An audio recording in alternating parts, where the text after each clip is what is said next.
Buenas noches, bienvenidos a otro programa de Agenda Social, hoy íntegramente realizado en la Sociedad Rural de las Colonias. Los invito a compartir otra amable entrevista, en este caso con el presidente, el señor Diego Alonso, médico veterinario de la Sociedad Rural.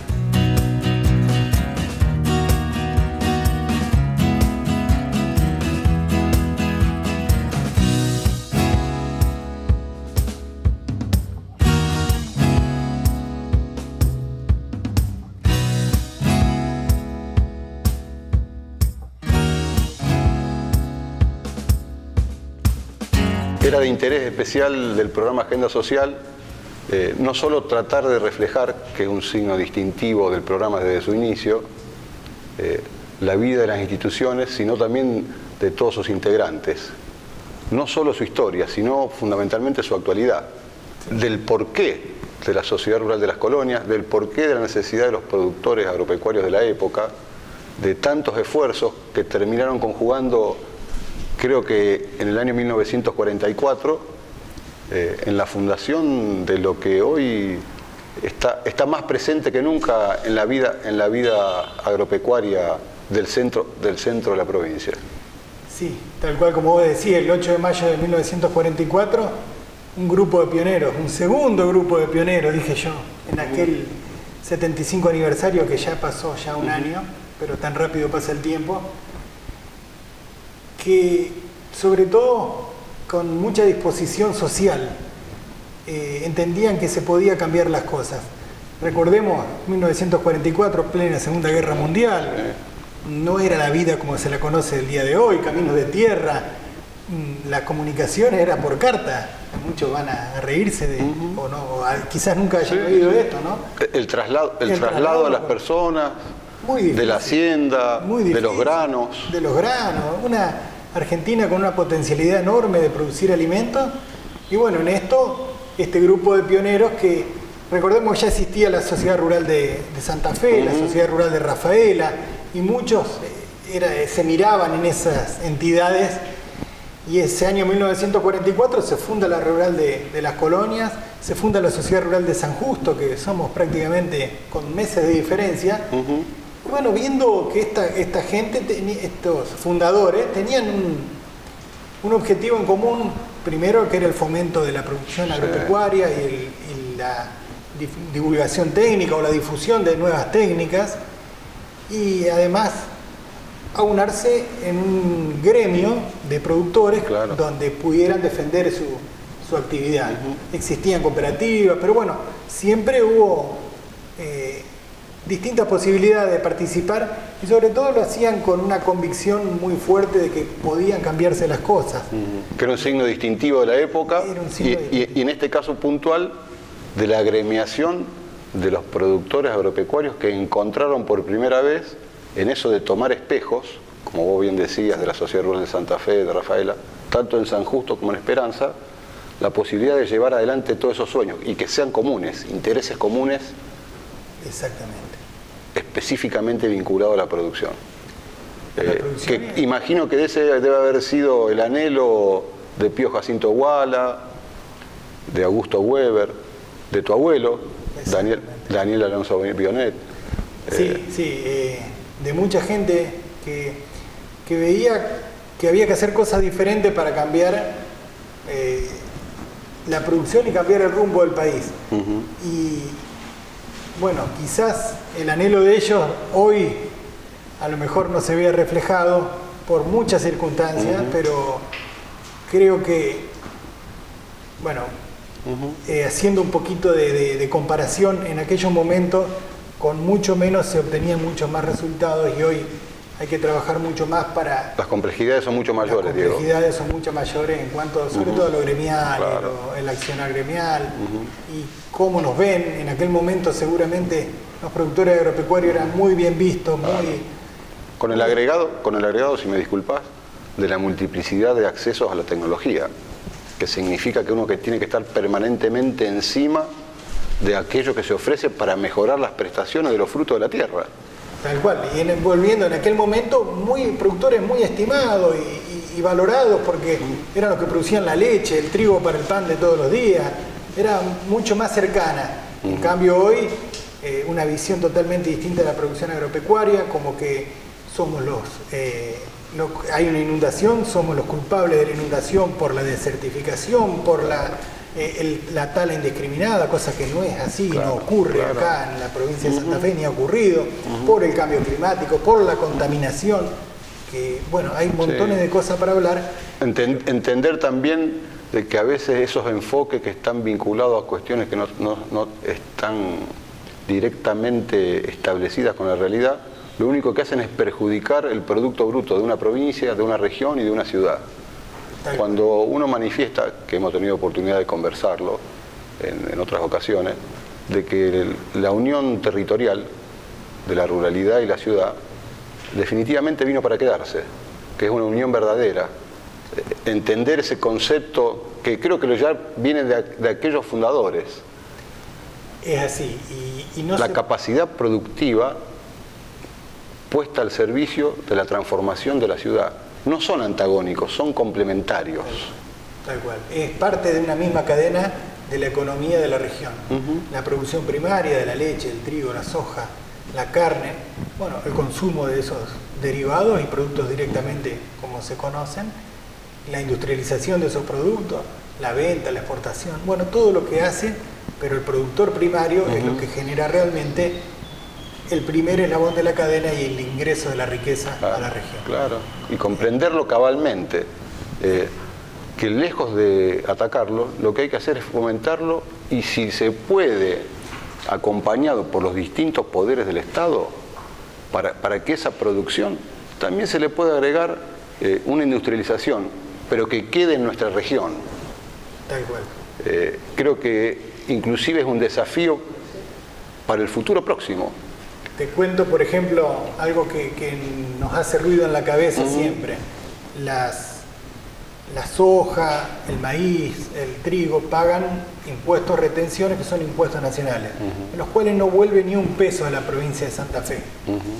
Hay otras provincias que tienen regalías petroleras, pero como el precio del petróleo está tocado, las regalías petroleras las pagan con caja. ¿Con caja de qué? Con caja de las retenciones a las exportaciones de los productos agrícolas. Claro. Entonces, la provincia de Santa Fe subsidia a la provincia de Santa Cruz, de Chubut, de Mendoza, algo Formosa, Jujuy y Salta, que tienen una incipiente industria petrolera. Pero entonces decimos, los gobernadores de las provincias agrícolas, ¿tienen realmente puesto la representación de la provincia? Claro, con lo que significa todo su entramado productivo, el entramado real, que mueve la economía, en este caso puntual de la provincia de Santa Fe. Claro. Firman acuerdos para ceder los beneficios que genera la provincia a otras provincias y no recibir prácticamente un peso. Entonces, bueno, sí, que son cuestiones a revisar. Sí, que cambiar la mirada. El gobernador no es representante de un partido político. Exactamente. El gobernador es representante de todos los ciudadanos que vivimos en la provincia de Santa Fe en su totalidad. Exactamente. Sin distinción de sesgo ideológico ni de actividad productiva. Tal cual. Volviendo un poco a esta cuestión de los hitos históricos, que a mí desde lo personal siempre me gusta remarcarlo, en 1950 se produce la compra del predio ferial, 7 kilómetros al oeste de donde estamos ahora ubicados, ¿no? Sí, predio que tiene alrededor de 7 hectáreas, 8 hectáreas. En este momento le alquilamos a la cooperativa Guillermo Lehmann la parte de lo que es los corrales y la feria, y tenemos nuestro salón que en aquel momento se genera o se crea el pabellón de industria, cuando se hacía la vieja exposición rural, donde había parte de muestra de ganado, parte de muestra de maquinaria agrícola, tractores o máquinas cosechadoras, y bueno, parte también se hacía adentro de ese pabellón de industria, las industrias locales mostraban sus productos. Claro, el valor representativo que tenía poder tener un predio propio. Exactamente, poder tener un predio, poder hacer la feria anual, la vieja exposición rural, que era la fiesta del campo en la ciudad, como lo decimos hasta el día de hoy, y que participaban miles de personas, y donde quizá muchos chicos no podían ver las vacas nada más que ese día, y lo puede ocurrir hoy, y hay chicos de la ciudad que no se han arrimado a ver a una vaca o que no se arriman a tocar un ternero como lo hacían en aquel momento. Pero bueno, eso cambió y hoy hace que no todas las exposiciones rurales sean convenientemente económicas, ¿no? Porque exige un gran gasto, y un gran gasto para los auspiciantes y para las empresas expositoras, ¿no? Y entonces por eso vemos que quedan muy pocas en la provincia, como pueden ser Rafaela, San Justo, Rosario y, bueno, Venado Tuerto tienen sus exposiciones rurales, y este año, lamentablemente... Con la excepcionalidad de la pandemia, es algo que quedará para un futuro que también al día de hoy sigue siendo incierto, pero que eso no hace bajar los brazos a los productores santafesinos. No, para nada. Bajo ningún modo. No tenemos la posibilidad de tener reuniones presenciales, de tener remates con charlas como hicimos para el 75 aniversario, pero bueno, ha aparecido la virtualidad, ha aparecido los medios digamos, comunes de poder engancharse con el teléfono, con la computadora, con una camarita y poder asistir a charlas, que hay disertantes que están desde su departamento en Buenos Aires, nos están dando charlas. Y bueno, que cuando uno habla de nueva normalidad está ejemplarizado en ello. Tal cual. Quería consultarte puntualmente porque siempre me pareció muy rico, no solo de la historia, sino puntualmente de los últimos 60 años de la sociedad rural, el gran poder de relación interinstitucional que tiene la sociedad rural en el anclaje con la ciencia, con la tecnología, con el SENASA, con el ITEC puntualmente. Pero a mí me gustaría que vos puedas remarcar ese espíritu, porque también es una manera de explicar cuando uno habla de unión verdadera, la que necesitamos. Claro, ocurre, bueno, que en este devenir del tiempo, los productores estaban viendo que necesitaban cosas, y bueno, en esto creo que la facultad y la rural nacen prácticamente juntas. Y han sido pioneros en la relación interinstitucional. Pioneros con la facultad de agronomía y veterinaria de aquel momento. CODETEA, con 35 años de actividad. CODETEA, con 35 años. La formación de la fundación de las colonias para vacunación antiaftosa en todo el departamento y organizar la vacunación antiaftosa. El Instituto Tecnológico El Molino, el Laboratorio Regional de Servicios Analíticos, LARSA, con Alecol con LARSA. Asociación de Entidades de Control Lechero, con más de 100.000 vacas en control lechero y en análisis individual de los composicionales de la leche. También, si vos me lo permitís, porque no solo para explicárselo a las personas que específicamente se dedican a las diversas actividades de la agricultura y la ganadería, el ciudadano común que por ahí se interesa, por inclinación natural, explicarle un poco qué es el control de lechería, el registro de crías, que me parece que es muy valioso. La Sociedad Rural de las Colonias, primero, es una asociación de productores, sin fines de lucro, pero en aquel momento, como decíamos recién, hace ya cerca de 55 años, los productores generan la necesidad de saber cuánto producen sus vacas. Entonces, un grupo de pioneros estudiantes de agronomía, juntamente, entre los que estaba Pedro Beyman, obviamente, el ingeniero Quiñones, el infaltable Pedro Beyman, ya fallecido, José Augusto Weber, el flaco Argenti, bueno, montones de estudiantes de aquel momento generan un grupo y empiezan a prestar ese servicio. Bueno, posteriormente la Rural de las Colonias con la Facultad de Agronomía y Veterinaria agrandan el servicio, y en el año 87, cuando yo ingreso a trabajar acá, la Sociedad Rural de las Colonias empieza a trabajar con el servicio de control lechero. Era la entidad de control lechero más grande del país. 42.000 vacas. Esa es tu actividad de ingreso a la institución. A la institución, ingreso.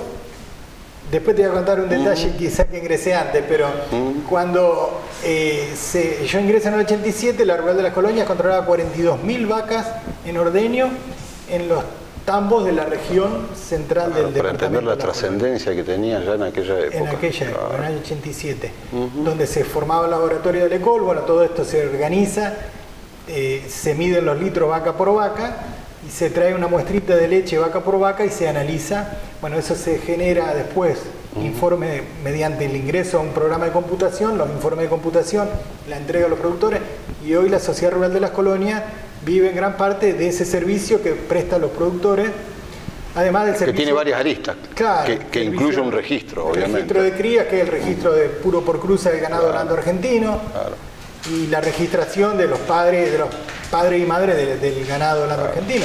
Bueno, hoy estamos alrededor de 120 tambos bajo control lechero, y a pesar de que es un sistema que se está reformando, porque ya las ordeñadoras vienen con medidores electrónicos de producción y todo eso, todavía hay productores que requieren este servicio y se hace mensualmente una asistencia. Y una asistencia a los productores. Claro, Dios.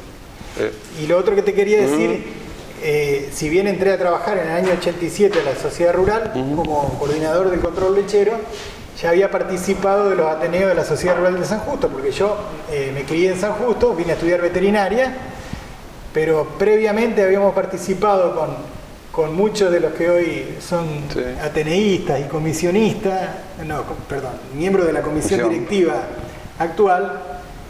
Participamos de la formación del primer ateneo juvenil en el año 84-85 de lo que era Carclo en ese momento. Ustedes fueron la primera promoción de ese ateneo. De esos ateneos donde estaban formando parte de la rural de Santa Fe, la rural de San Justo. Vinculados también con Carfe, una obviedad. Carfe, la rural de las colonias. Claro. Y bueno, el primer presidente fue Ricardo Perry, el primer presidente de los ateneos de Carfe actualmente. Pero bueno, ya participé en aquel momento y participábamos de los congresos de los ateneos de CRA, viajando a Río Cuarto. Bueno, me parece, tengo ya como 30 y pico de años en el gremialismo rural, ¿no? Claro, que es casi una vida, más de 30 años, ¿sí? Se entiende.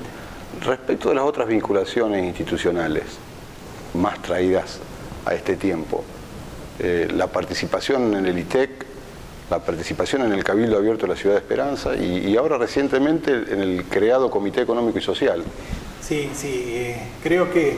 Porque eso también pone en valor específico que la Sociedad Rural de las Colonias nunca le escapa el compromiso con la ciudadanía. No, tal cual, y los ejemplos que dimos, aparte de los tuyos, facultad, laboratorio, SENASA, montones de el INTA, colaborar con todas las instituciones allegadas y participar, creo que por un compromiso con la sociedad. Entender.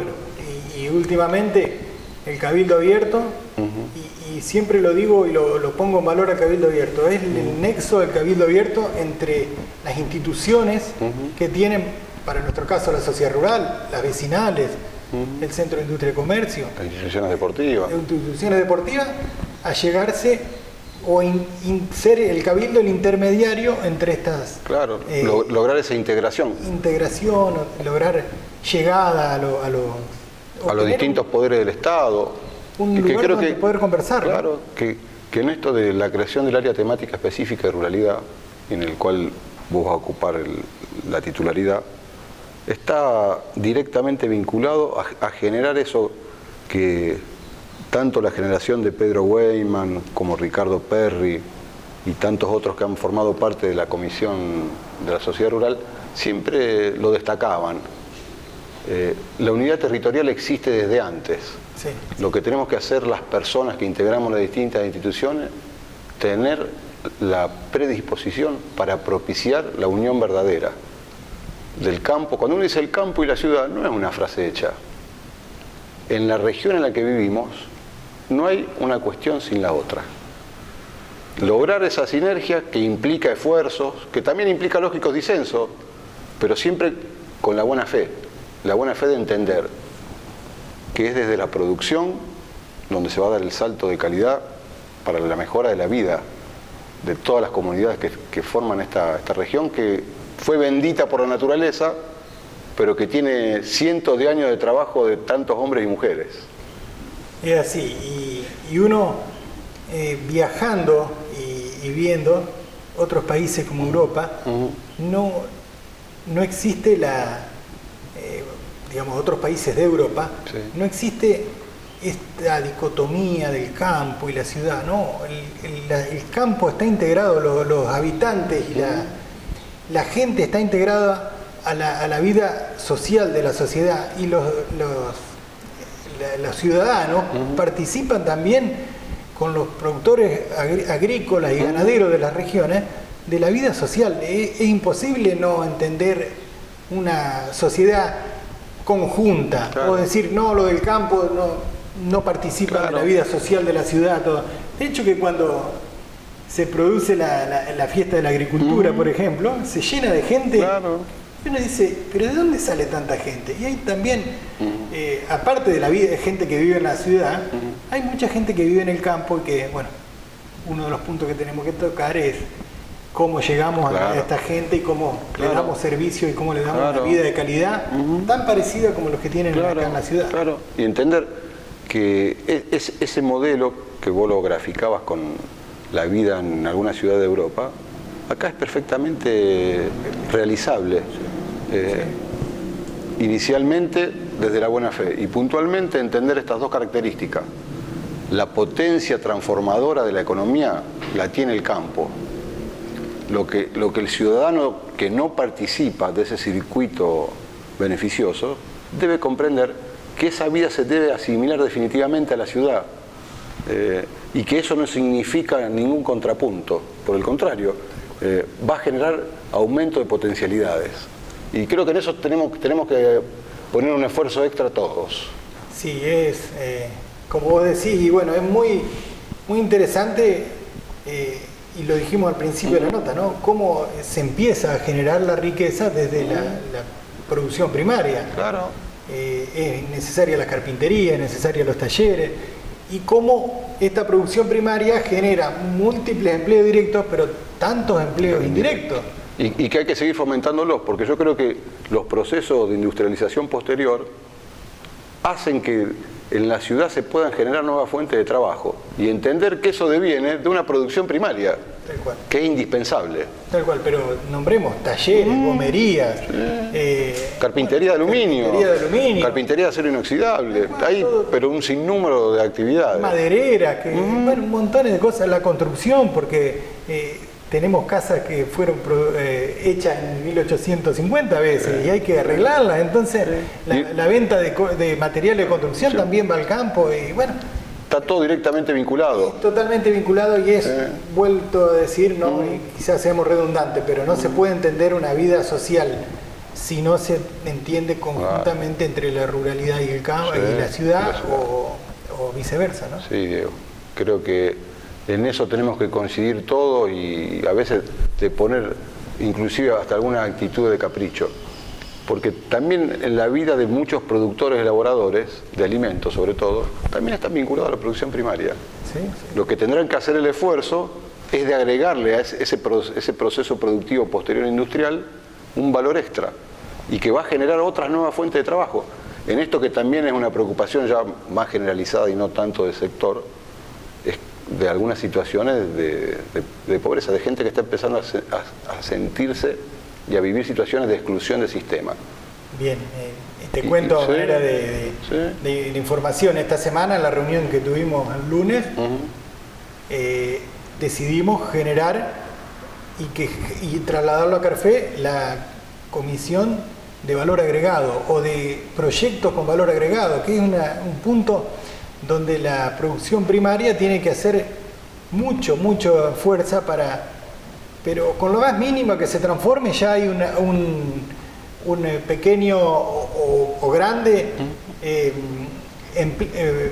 generación de puestos de trabajo. Generación de puestos de trabajo, empleo. Directo e indirecto, como vos lo referías hace minutos. Por ejemplo, los criaderos de cerdo, o potenciar la actividad lechera nuevamente, generar turismo rural. Montones de cuestiones. La actividad derivado de la leche, las queserías. Hoy yo no quiero caer en esto para no recurrir a informaciones oficiales. Es uno de los sectores desprotegidos. La industria quesera, que fue característica en otras épocas, hoy está sufriendo avatares de toda naturaleza. Y creo que hay que reformular desde el Estado, en sus distintos niveles, cuáles son las prioridades de los sectores productivos que hay que apoyar. Tal cual. Sin producción no hay salida. Tal cual. Pero hay que empezar a ordenar, y esto ya yendo a un punto un poco más gremial, ordenar de nuevo el Estado, la entidad, la Sociedad Rural de las Colonias, participa de Carfe, y con Carfe estamos llevando adelante la institucionalización de los mercados lácteos. No se puede vender la leche como se vendía hace 50, 60, 70 años atrás. Son tantos litros de leche, tomate pago. No, hay que estandarizar el tipo de leche, hay que unificar la liquidación de leche para saber cuánto cobro yo, o por qué cobro yo esto y por qué cobras vos lo otro. Y el Estado tiene que estar presente porque es, creo que, una actividad esencial por todo lo que dijimos, por la mano de obra que da y por la riqueza que genera. Entonces, que el Estado se intervenga en esta cadena láctea, creo que es de prioridad. Y bueno, estamos en las negociaciones, fueron un poco reacios a tomar esta idea porque se firmó un acta donde trabajar hace 18 años en la ciudad de San Francisco. Después eso es muy bueno que lo remarque. ¿Desde qué tiempo se está tratando de imponer algo que es virtuoso desde su origen? Los 7 puntos del acta de San Francisco se generan en una reunión en el año 2001. Ya pasaron 18 años y pico y ningún gobierno de la provincia ni ningún gobierno de otra provincia pudo empezar ni siquiera a charlar del tema. Y ahora están retomando esos niveles de conversación para llegar a puntos en común. Y a ver si podemos empezar a poner, por ejemplo, el estándar de la leche. Claro. ¿Qué es leche? Claro. ¿Cuánto de grasa? ¿Cuánto de proteína? Después poner un precio de referencia. Lo que aparece en las páginas del Siglea es el precio de la leche de consulta a productores, pero no hace referencia a un tipo de leche. Puede ser agua blanca o puede ser una leche de excelentísima calidad, lo que se está poniendo, y no se hace referencia a calidad, entre otros puntos. Después está oferta de leche, exportación, bueno, y participar como una cadena, lo que decía, ¿no? No podemos los productores estar fuera del negocio de la leche, entregar la leche y cobrar el cheque al mes siguiente, no. Los productores tenemos que ser partícipes de un sistema de comercialización de leche que lleva a los productos de mercado interno, a los productos de exportación, y que generan, y sabemos quién está o cómo está el negocio atrás de lo nuestro, o por qué nos pagan tanto. Lo mismo pasa en carne, lo mismo pasa en el necesario ordenamiento de datos e indicadores. Es necesario que los gobiernos vuelvan a tener equipos técnicos y trabajen, y no gente amontonada en los ministerios, y que no se genere más que entorpecimiento de la actividad. Una burocracia que termina siendo inútil un montón de esfuerzos. Tal cual. Creo que antes con papel y lápiz, hasta la década del 80, se hacía mucho más que lo que se hace hoy. Esto sí se podría, Diego, traspolar a la cuestión local o departamental. ¿Podríamos decirlo sin temor a exagerar, de que haciendo un ordenamiento de todas estas actividades se podría triplicar el Producto Bruto? En un tiempo razonable, te estoy hablando entre 2 y 3 décadas, ¿no? Probablemente. Porque la zona va a necesitar salir de ese estancamiento que generan esas burocracias que nunca llevan a buen puerto. Y esta zona siempre fue un modelo a imitar. Probablemente. Uno recorre la historia. Y hay alta producción, ni que ver, digamos, para otros puntos. Sabemos que hay productores que producen 40 litros por vaca, hay productores que... Y también están los que producen 14, 15, que quedaron atrasados en tecnología. Sabemos que hay gente que, por ejemplo, no fertiliza los cultivos. Entonces, creo que tenemos que... un plan integral tiene que tener en cuenta y cuál es la renta agraria. Claro. Que las actividades que uno genera tengan renta. Vos me decís, pero los productores venden un camión de soja y ganan 500.000 pesos. Claro, eso es lo que ve la gente.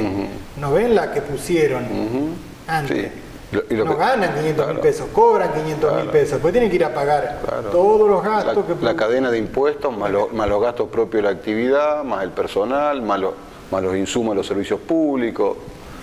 En eso también la renta, está el cuidado del medio ambiente y, digamos, proteger el medio ambiente. Si uno tiene renta, probablemente fertilice el suelo y cuide el suelo. Porque en definitiva son frutos de la tierra. Son frutos de la tierra. Entender ese concepto también. Se generan produciendo. Entonces, lo que tenemos que hablar sin miedo, gobernantes, creo que a nivel provincial y nacional, hay renta agrícola. No un margen bruto de una actividad, es decir, vendiendo el novillo vende una jaula de novillo y cobra 1.800.000 pesos. Sí, que livianamente te diga algún funcionario de turno, pero la que se llevan ustedes. La que se llevan ustedes. Claro, digo, claro. Sí, te comprendo perfectamente. Sí. Y claro, y mientras tanto, para tener un novillo pasaron casi 4 años y hubo que pagar sueldo, hubo que pagar sembrar verdeo, alfalfa, todo. Y bueno, pero son temas que los equipos técnicos, vuelvo a repetir, de los gobiernos tienen que tomar y empezar a trabajar, si no, no va a haber cambio. Y el productor no es una vaca que da leche todos los días y es lindo cobrarle impuestos y garrotearlo y tenerlo. Cuando en realidad lo que tendría que hacer el Estado es el permanente fomento de la actividad. Y vos me decís, pero hace 10 o 25 años atrás había 1.300 tambos en el departamento de La Colonia, ahora hay 850. Che, pero... ¿Qué está pasando? ¿Qué está pasando? ¿Ganan plata? Sí, los productores ganan plata con la leche. ¿Y por qué no hay nuevos productores lecheros que inviertan? ¿Por qué no le decimos a cualquiera que se gane un 15 y que vaya a poner toda la plata en un tambo? Compres el tambo. Claro, vamos a ver cómo le va. Claro. Entonces, creo que esto es fundamental, que los gobiernos vuelvan a tener equipos técnicos y a trabajar sobre la renta agrícola, sobre los sistemas productivos, sobre las cadenas productivas, sobre las cadenas agroproductivas de industrialización. Bueno, hay mucho trabajo por hacer. Creo que los estados han estado abandonados por años, abandonados. Y hoy hay mucho trabajo para hacer para, como decís vos, ojalá podamos duplicar el Producto Bruto Interno. Poder hacer que la gente pueda vivir de una actividad, que haya empleo pleno, como se pensaba en algún momento, con poca desocupación, en Esperanza, en Rafaela. Bueno, es un objetivo y ojalá podamos hacerlo. Y el desafío de las actividades a cumplir. Exactamente. Y en esto mucho trabajo en política y hay que tener mucho entendimiento con la política. Sí, las fuerzas productivas y el Estado al servicio de esas fuerzas productivas. Que es un esquema, está todo inventado. Depende de las orientaciones, pero esencialmente, y por ahí uno lo dice repetidamente y puede sonar un poco cansador, si se parte de la buena fe, todo es posible, porque las condiciones están dadas.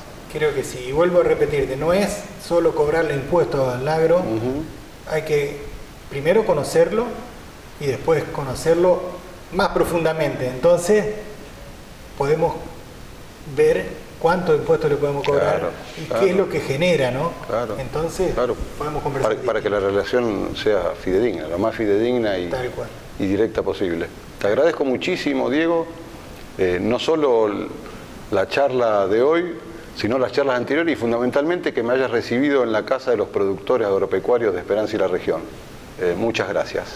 Bueno, gracias a vos, gracias por poder difundir y bueno, realmente valorable, una nota distinta, más desde la mirada social y bueno, déjame invitar por este medio a productores que se quieran acercar, las puertas están abiertas, no somos ni un grupo de elite ni nada que se parezca, somos productores que trabajamos por más productores y lo hacemos silenciosamente, ad honorem y con los medios que tenemos y hacemos siempre lo mejor posible por el bien de los productores agropecuarios. Muchísimas gracias. No, de nada.